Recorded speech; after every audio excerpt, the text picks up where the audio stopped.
It starts with a feeling. A quiet, persistent hum of dissatisfaction you can't quite name. It's that familiar Sunday evening dread that settles in your stomach. It's the feeling of being constantly busy, your calendar packed with meetings and deadlines, but never feeling truly productive or fulfilled. It's looking up from your desk after what feels like 5 minutes, only to realize 5 hours have passed and you don't feel any closer to, well, anything that actually matters. You're doing everything you were told to do. You got the good grades, you went to the right university, you landed the good job, you're climbing the corporate ladder. But instead of feeling the success you were promised, you just feel tired. Deeply, existentially tired. If any of this sounds familiar, it's because you are a participant in a massive, socially engineered experiment. An experiment you never consciously signed up for. You're in the rat race. And today, we're not just going to talk about what it is. We're going to deconstruct it. We'll explore its historical roots, dissect the psychological architecture that keeps it running, and most importantly, we will draw a map that shows you the way out.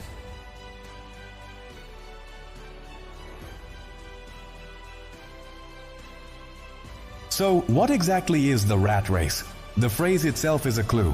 It conjures an image of laboratory rats mindlessly running through a pre-designed maze, competing against each other for a fleeting reward of cheese, only to have the maze reset the very next day. For us, the maze is modern society's definition of a successful life. The cheese is money, status, and the approval of others. And the race is the endless, competitive, and ultimately self-defeating pursuit of more. It's a hamster wheel brilliantly disguised as a career ladder. You run faster and faster, but you never actually arrive at a destination of lasting fulfillment. But how did we all end up in this maze? It's not because we're unintelligent. It's because the race is built on a powerful psychological promise that has been woven into the fabric of our culture for nearly a century. The modern rat race really began in the post-World War II era, especially in Western countries like the United States. It was a time of unprecedented economic boom. The American dream was born, the idea that anyone, through hard work and determination, could achieve a life of prosperity. This meant a stable 9-to-5 job, a house in the suburbs with a white picket fence, a new car in the driveway, and a pension waiting for you at retirement. Our entire social infrastructure was re-engineered to support this vision. The education system was designed not necessarily to create free thinkers, but to create excellent employees. People who could follow instructions, show up on time, compete for grades, which later become performance reviews, and value stability and external validation above all else. We were trained for the maze. We enter the workforce and the race begins.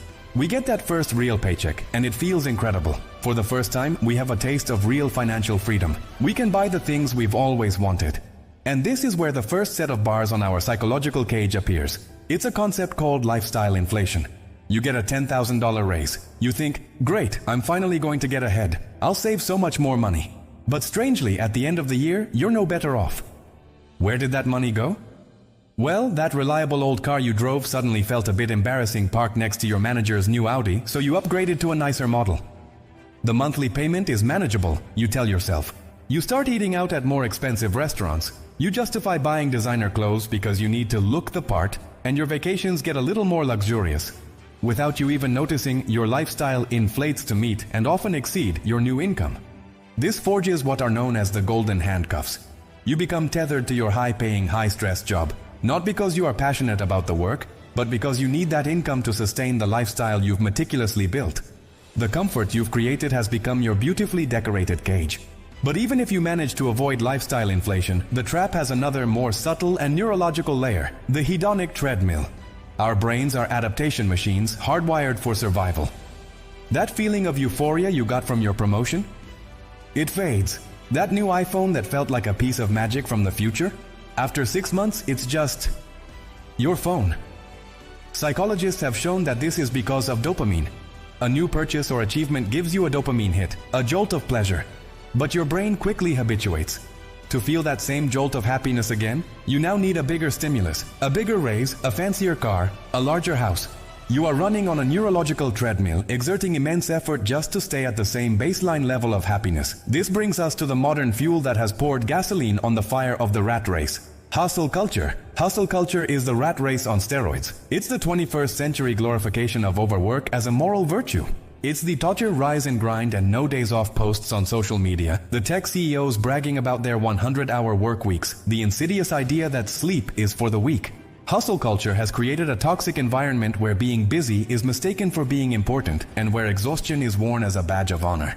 It creates a perverse competition not of who can create the most value or live the most meaningful life, but of who is suffering the most for their ambition. We are so focused on the hustle that we never stop to ask ourselves the most important question: am I even running in the right direction? This creates a vicious, self-perpetuating loop known as the work-spend cycle. We work long, stressful hours, which leaves us feeling drained and empty. To cope with this stress and to feel like we're enjoying the fruits of our labor, we spend the money we earn on consumer goods, expensive dinners, and fleeting pleasures. But these purchases require us to keep working those long, stressful hours to pay for them, and the cycle continues. Work, spend, work, spend. The running never stops. The true cost of this race isn't just your time and your energy, it's your mental health, leading to epidemic levels of burnout. It's your relationships, which wither from neglect. And most tragically, it's the slow, quiet erosion of meaning and purpose in your life. You climb the ladder for 20, 30, 40 years, only to reach the top and realize it was leaning against the wrong wall the entire time. So, how do you escape? This is the most important part. You don't escape the rat race by making a rash decision, like impulsively quitting your job with no plan. That often just trades one kind of stress for another.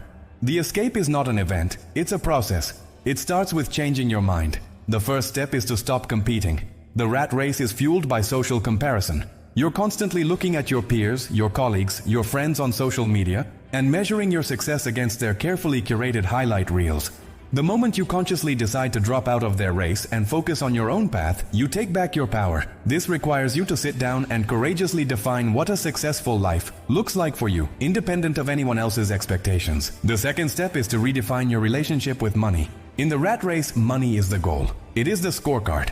In a life of purpose, money is just a tool to buy you freedom, a tool to give you options, and a tool to allow you to spend your one precious life on things that actually matter to you.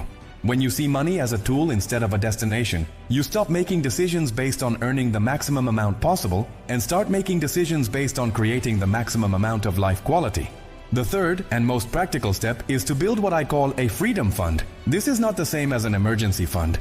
An emergency fund is for when things go wrong. A freedom fund is for when you want to make things right. It's a pool of capital dedicated to one thing, buying you the freedom to make a change. Whether that's taking a lower paying but more meaningful job, starting your own side business, or taking a 6-month sabbatical to travel and figure out what you really want to do.